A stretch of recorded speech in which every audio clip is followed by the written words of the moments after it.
All right, hello everyone. Happy Friday. We are here for our last session of the week, which is a lower body conditioning and strength session.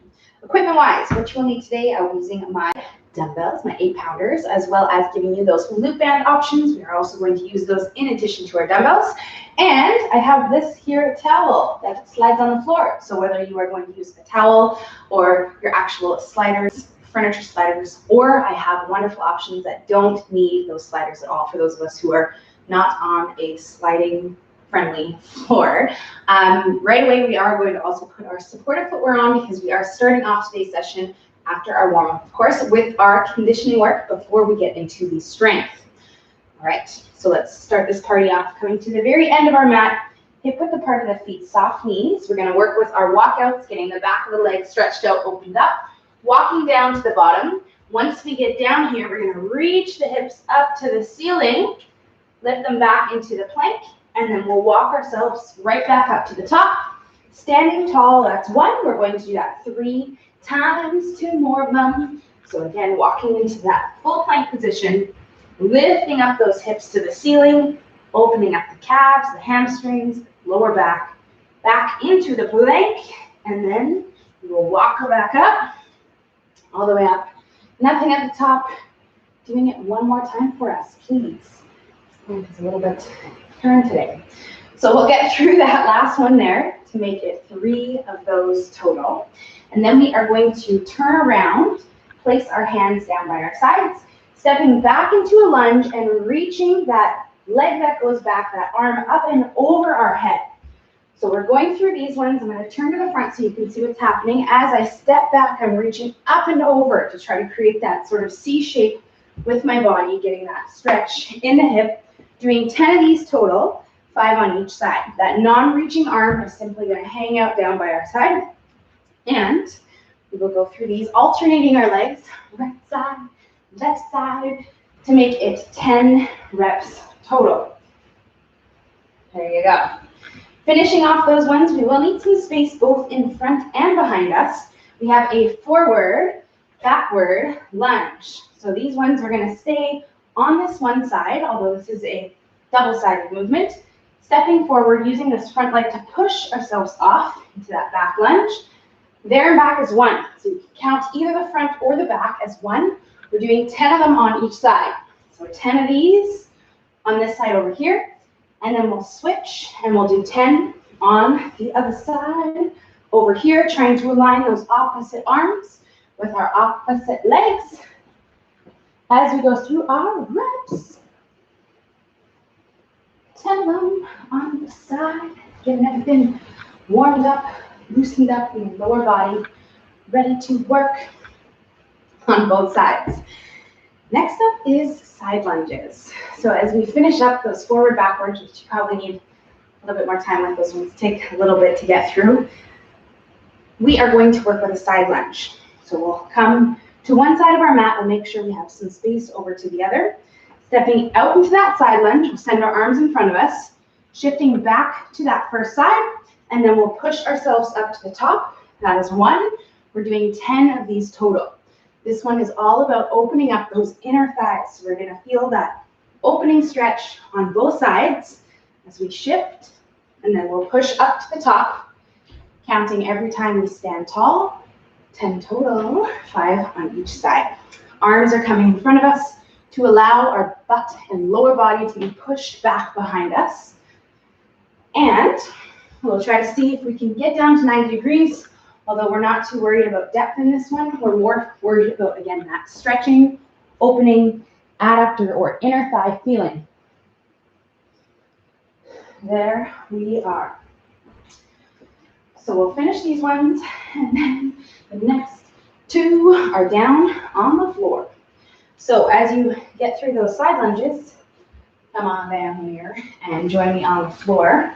Next one, we have a dead bug to start, which we know and love, all about our core activation. So we're going to go ahead, lay on our back, make sure we have some space behind us and by our feet. Arms up, legs up. This one's all about your coordination for the first 10 reps. So we're going to lower opposite arm, opposite leg, while the entire time we're trying our best to keep our low back fixed to the floor.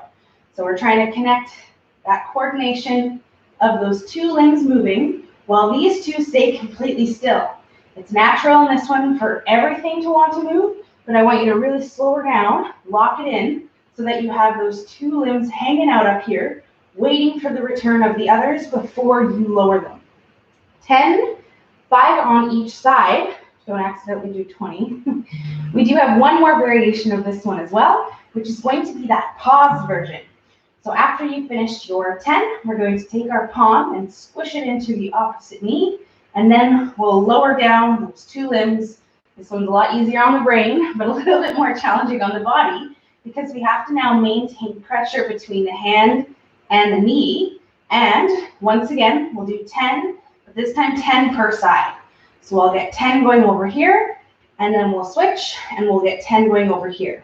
Now I'm keeping my leg bent because there's no way that I could do this with a straight leg to keep my back down, but you might have a better chance if you'd like to try straightening out your leg.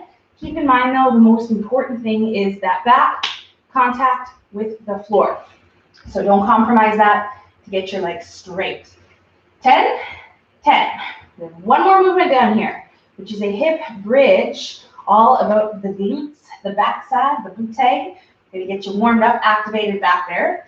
So once you're finished the dead bug, we're in this bridging position here with our feet on the floor. Same situation with our back. We want to make sure it is tight down on the floor. And then we're going to go ahead and push our hips all the way up to the very top of the bridge. Once we get here, we're going to lift up one leg, and then we'll put it back down, trying to stabilize those hips so that they don't shift as we lift the other leg. So we'll go through these ones.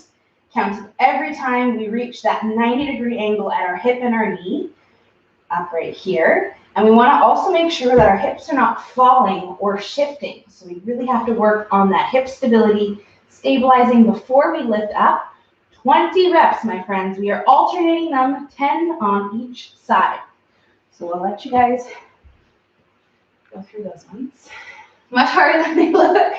But again, very important that you're taking your time with them. You're not rushing through them, because if your hips aren't at that top position, that top bridge that we've hit at the very beginning, then you're not really going to get that same glute activation work as you would if they are being pushed up. And yes, it's harder that way. I know this, but that is part of the deal here as you work through these ones.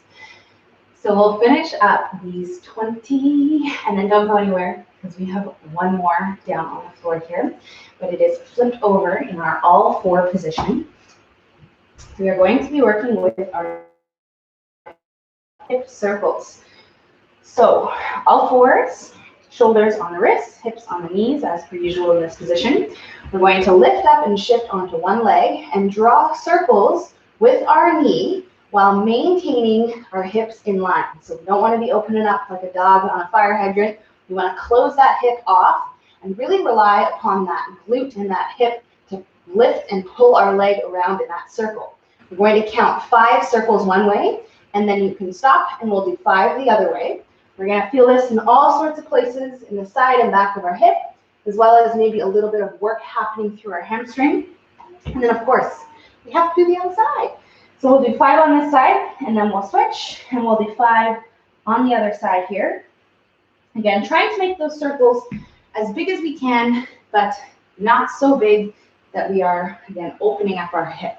You should feel the burn, the ruin in the sides and back of your hips as you go through these ones. All right. So as we finish up those ones there, we have one little last bit to our warm-up here, which is going to help us overall just get our heart rate up. So I'm going to be setting our timer as you guys finish this up. We are going to go through 3 rounds of our 10 by 10 jacks. Excuse me. So 10 by 10 jacks. We have 10 jumping jacks up here, and then we shall jump or step out into 10 plank jacks. That would be 1, and I want you to do that 3 times total. That's going to help us get you nice and warm and ready for this conditioning circuit that we're going to start with. So when you're ready, let's go. You're not on a timer, just you and your body doing your thing. 10 by 10 jacks. If you're low impact, you're going to tap your feet right and left. Same rules apply to that plank jack. And we'll try to get this done as quickly as possible.